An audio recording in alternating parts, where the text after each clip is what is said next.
আমরা সারা জীবন একটা তারপরের জন্য অপেক্ষা করি। পরীক্ষাটা শেষ হলেই তারপর শান্তি। চাকরিটা পেলে তারপর জীবন শুরু। একটু গুছিয়ে নিলে তারপর নিজেকে সময় দেব।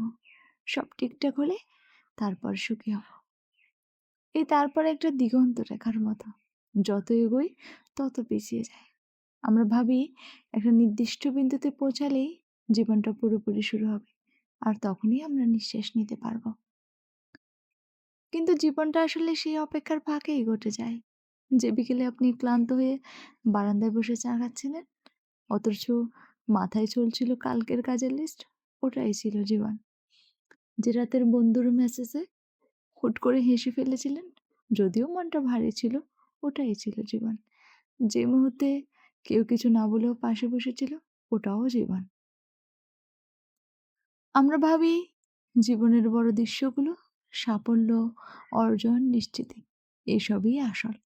অথচ আমাদের অস্তিত্বের সবচেয়ে সত্যি অংশটুকু লুকিয়ে থাকে ছোট ছোট অসম্পূর্ণ মুহূর্তে, যেগুলোকে আমরা তারপরের জন্য সরিয়ে রাখি। একদিন টের পাই যে তারপরের জন্য আমরা দৌড়াচ্ছিলাম সেটা কখনো আসে, এসেছে অন্য কিছু, নতুন ব্যস্ততা, নতুন দুশ্চিন্তা, নতুন তারপর। আর ততদিনে সেই ছোট ছোট মুহূর্তগুলো, যেগুলো আসলে আমাদেরও ছিল, ফুরিয়ে গেছে। জীবনটা কোনো গন্তব্য নয় যেখানে পৌঁছালে শুরু হবে। এটা সেই পথ যেটার উপর দিয়ে হাঁটতে হাঁটতে আমরা ভাবি আর একটু পরে শুরু হবে।